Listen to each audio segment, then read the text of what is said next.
welcome once again to EWTN's Bookmark. I'm Doug Keck, your host. Our guest author, Diehl W. Hudson, who along with his co-author Matt Schlapp wrote the book The Desecrators, Defeating the Cancel Culture Mob and Reclaiming One Nation Under God, published by Tan Books, available through the EWTN Religious Catalog. Welcome, Diehl. Great to have you on again with Bookmark.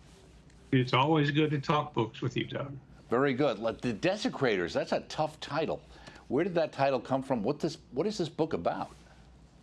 You know, when we came up with the idea of a book addressing these things like cancel culture, wokeness, white privilege, Black Lives Matter, you know, the chaos that we're dealing with, I told Matt, I said, Matt, we've got to come up with something that gets to the root of what all these things, terrible things, have in common.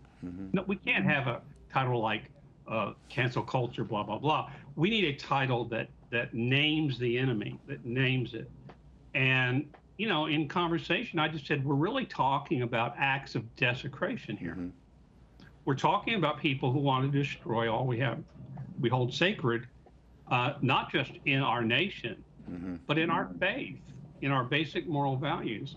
And so we go through and we show how, in a comprehensive way, these desecrators are going at the very root of our Christian faith, of a nation founded on Judeo-Christian principles, on the very notion of there being a truth that can be grasped by the mind, family, sexuality. I mean, all of it for the desecrators is an object of derision and of attack.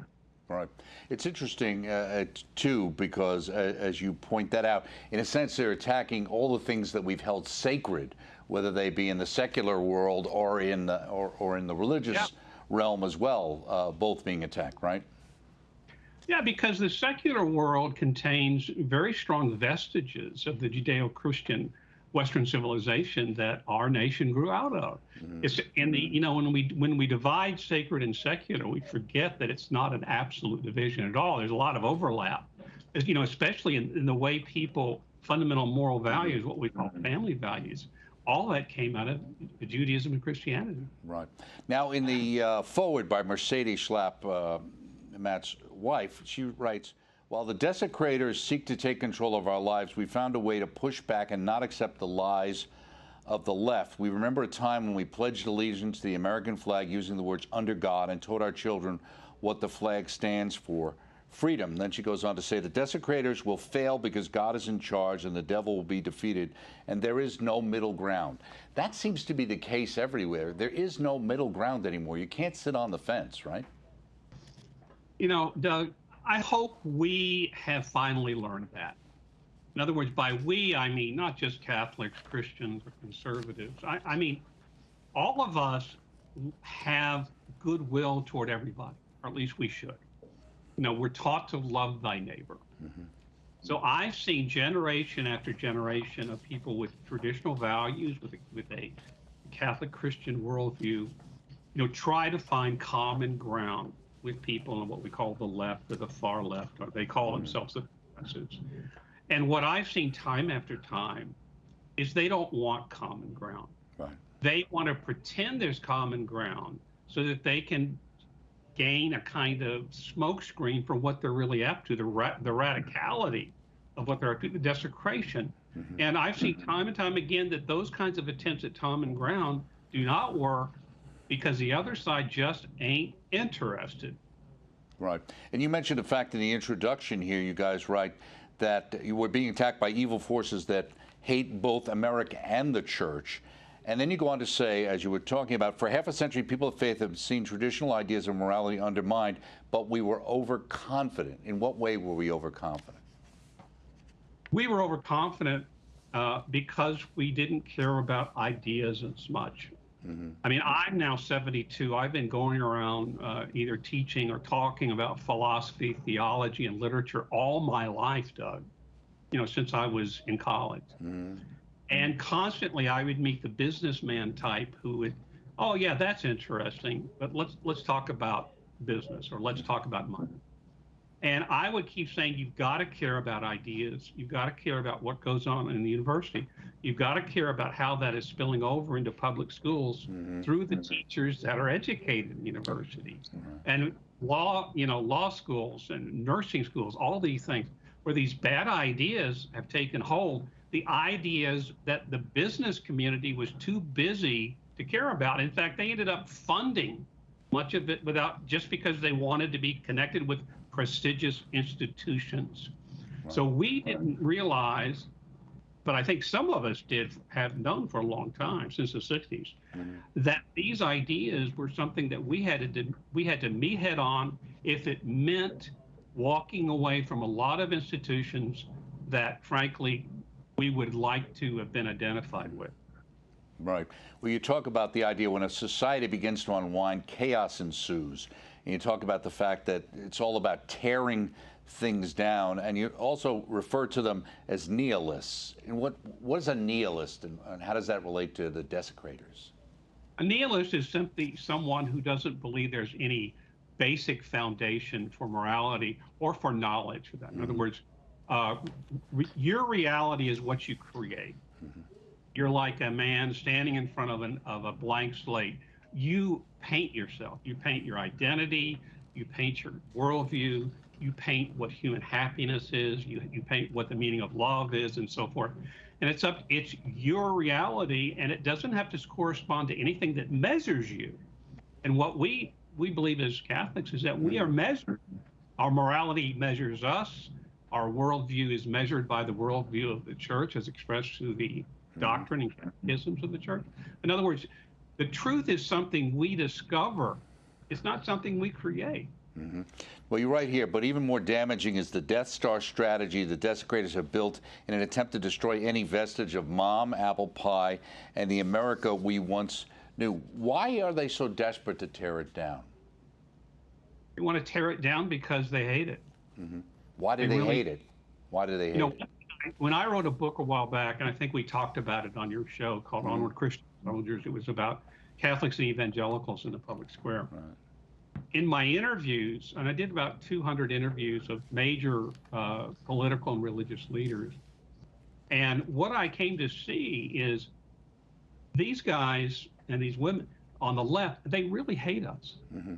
They really want us to go away and never be heard from again. You're asking, why do they hate us? Hate us because they think the things we believe in have personally hurt them, have personally limited them, have personally restricted their growth as human beings, or have gotten in the way of their success in life. So they see our side as limiting their personal freedom and limiting their aspirations. Now, what's interesting, you talk about the abolition of the family. It's mentioned here several times, even going back to Marx and the attack on the family. The desecrators deliberately promote sexual confusion, particularly among children who are totally vulnerable to their manipulation. And I can see that probably more dramatically today than we ever did before. But why the attack on the family? It's the underpinning of society. But do many of these people, when you look into their background, do they have dysfunctional family lives? Is that part of their hate of the family? I really do. I'm amazed at how many times I look into the personal background of a so-called progressive, or someone like Marx or Hegel, any of these guys, especially Sartre, and find out that they either had no father, sometimes they didn't have a mother after they were 12 or 13. They had very hard lives. And the thing is this, they go after the family is because the family is what shapes a human being. A family is where a human being grows from conception to their teens or their 20s and is given their fundamental worldview, their fundamental moral values, their faith, they have faith, and their regard for the nation they live in. This is where all the seeds are planted. Tyrants, since Plato's Republic, have wanted the state to get control of children almost as soon as they were born. Because tyrants want to control, this is true of Stalin, this has been true of Mao and so forth. They want to control what seeds are planted in these young people. Now, you also make the point here about the idea of thinking of the cancel culture as, in a sense of a new inquisition. This intolerant push by modern radicals is to entice us to accept any form of immorality while accepting no form of forgiveness. That's an interesting phrase. Well, what do you mean, no form of forgiveness? Well, it's interesting that their morality convicts those that don't agree with them. But their morality is willing to forgive their own, regardless of what they do. Mm-hmm. So their morality is really not a morality at all. It's simply an exercise of power. They use a morality that most people accept. Things about do not lie, do not cheat, do not steal. But when their own side does it, they don't do anything except let it pass by. Mm-hmm. But when the other side does it, it's the front page of the New York Times and the Washington Post and so forth. Well, that shows that they don't really care about the morality at all. Mm-hmm. They only care about the power they can derive from it to hurt, to cancel, to kill the people that oppose them. Let me ask you, you refer to the idea, I think a great phrase, digital death virtually, with the whole idea of the cancel culture. And in the world today, even more so, you can really be shunned, I mean, totally, in the sense of being kicked off Facebook or Twitter, those kind of things. But why is it so nasty? Why does it seem like it's not just a disagreement? It really is the idea that we must destroy you. You know, Doug, I've asked this question all my adult life. Because when I was younger at the University of Texas in the 60s, I had liberal friends with whom I had tremendous disagreements, but we were great friends. Somewhere along the line, the relationship between liberals and conservatives, left and right, became unbridgeable.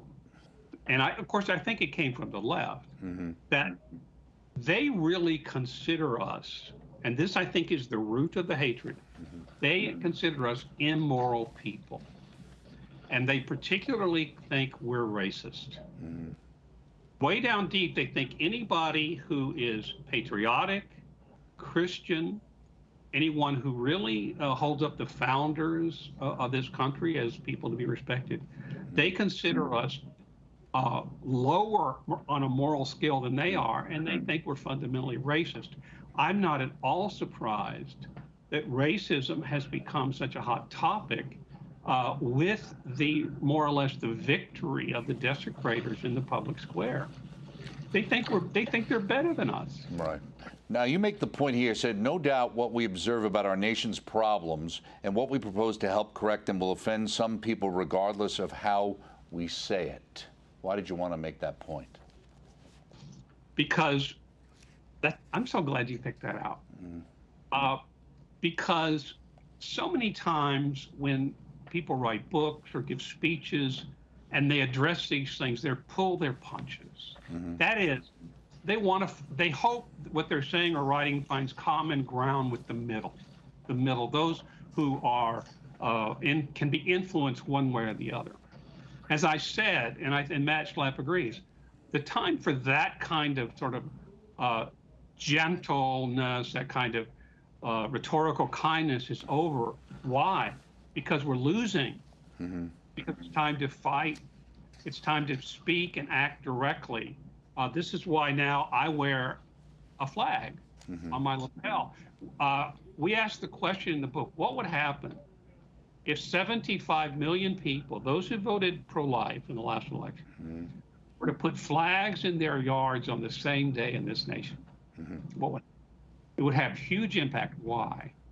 Because the other side would find out they're not in the majority at all. They would find out most of their neighbors disagree with them, of course, unless they live in a suburb of Boston or someplace like that. There wouldn't be a lot of flags. But there would be some flags that would really surprise them. And you being from New York City, you understand what I'm saying. Absolutely. Well, heavily, I know from Long Island how they would vote. You know, you say, as we survey this moment in the history of America and our church, the element most missing is hope. When everyone becomes focused on a narrow temporal means, this candidate, that policy, the long view, the conviction that God remains active in history is forgotten. You go on to say, hope is not only confidence in the afterlife, but an expectation that the future can be better, a greater good for human life and society. Hope. Hope is the firm conviction that good lies in our future. And we know that God is with us. We know that God is waiting for us in heaven. But, I think prayers to the Holy Spirit, I mean, this is God's presence all around us. I had a personal situation with a family member. I started praying to the Holy Spirit. And Lord, within months, it was this drastic change. I thought it would never change. But I think we're looking around America and we're seeing mothers taking over school boards. We're seeing truckers in Canada, United States, saying, we've had enough. It's kind of like that network moment when Peter Finch starts yelling, and we see this happening. And I really think the next election is going to be the bloodbath that people are saying it's going to be. I think that the decency of America, which is in large part due to its traditions of faith, both Christian, Jewish, and other, is coming to the surface. That basic commitment to kindness, but mostly to justice and common sense. Right. I think we're seeing that surfacing. So you're the latter-day Howard Beale? Is that what we expect here? Yeah. I thought about it often.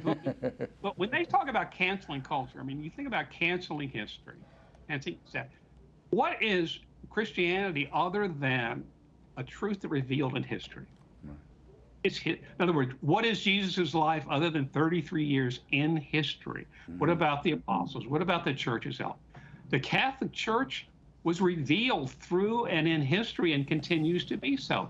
You start canceling culture, which means to cancel history or the meaning of history. You start playing with that. You are getting at the roots of faith. One of the topics you deal with right near the beginning is shaming. We always talk about the fact that nobody has any guilt anymore, nobody's ashamed, but yet shaming is a pretty powerful device, isn't it? It's become powerful because for some reason people feel intimidated by being called racist. They feel intimidated by being called ignorant. They feel intimidated by being called fascist or Nazis or whatever. This is part of the problem. People are not as well educated in the younger generations as not that our generation was all that perfect, but we got history, right? We got basic building blocks of Western civilization and American nation. And a lot of the people that feel intimidated are those who don't understand the game that's being played with them. They really do think, well, maybe I am.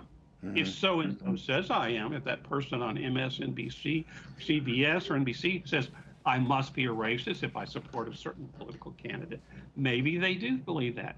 They've got to, become big boys and realize this is just a tactic, nothing less. You say in Chapter 6, one moment to shout. We must shout rather than whisper. Often conservatives or traditionalists, they wince at the tactics of the left, of Saul Alinsky and other communist agitators.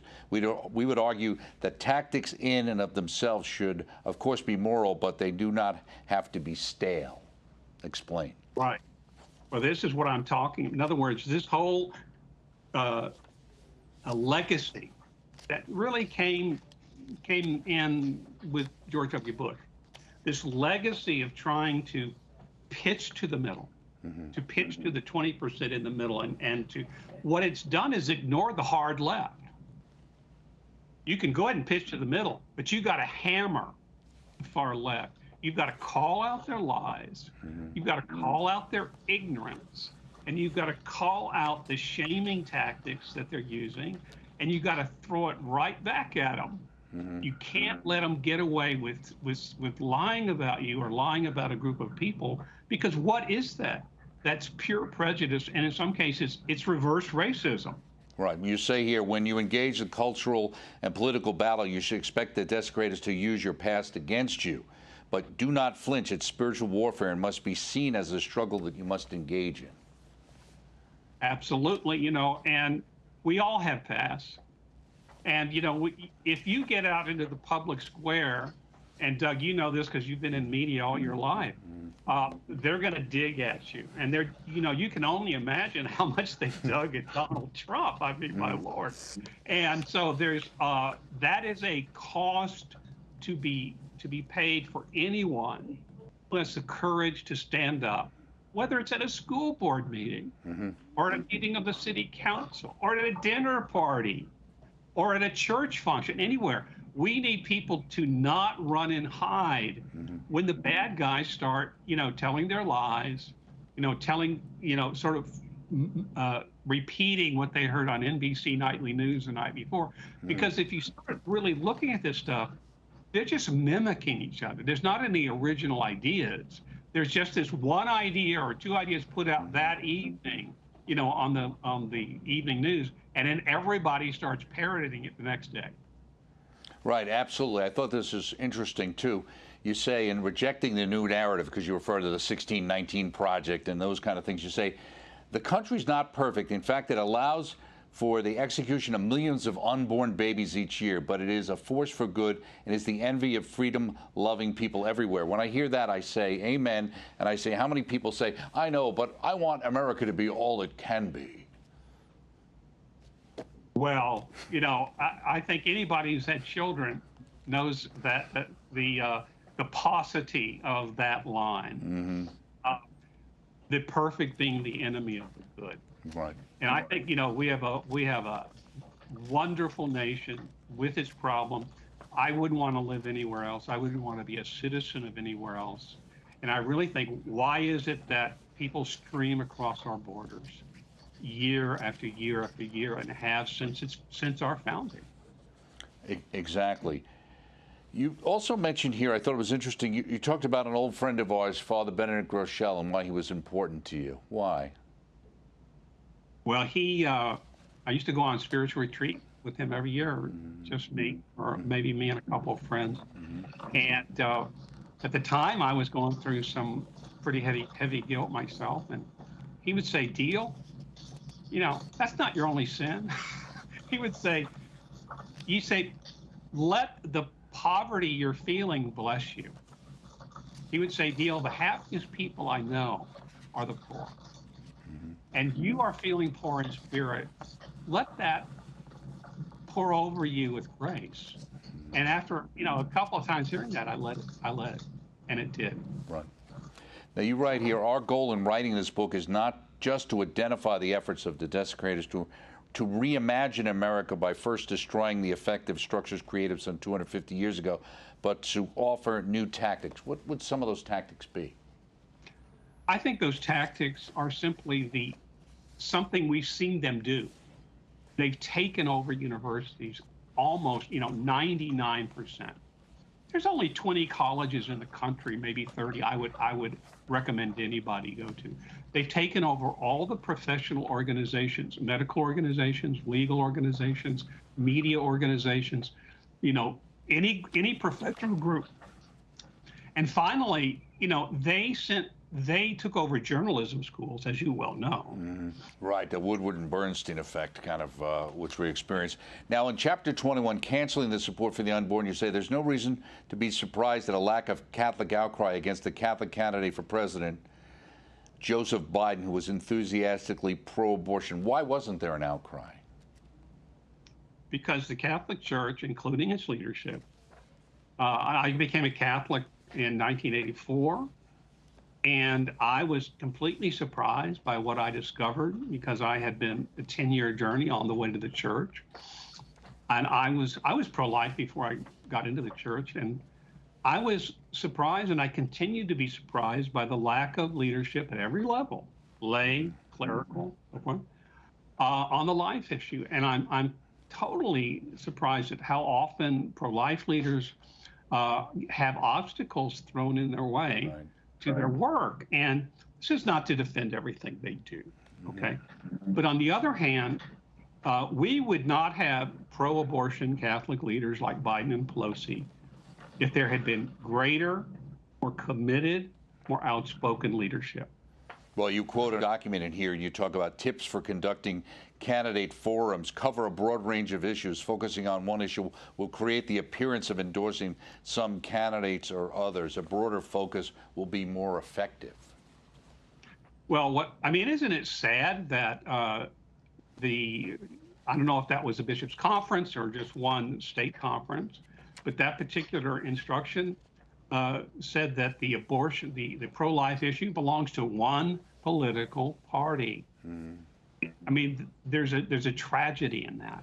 And it's especially tragic that the assumption is you should not stress the life issue because you might help one party over the other, as if the helping the party or not helping the party is more important than the issue itself. Absolutely. Well said. Appreciate you writing the book. Diehl Hudson, along with his co-author Matt Schlapp, The Desecrators, Defeating the Cancel Culture Mob. And they're out there and reclaiming one nation under God, available through our EWTN Religious Catalog. Check it out and check us out next time, right here on EWTN's Bookmark. Thank you.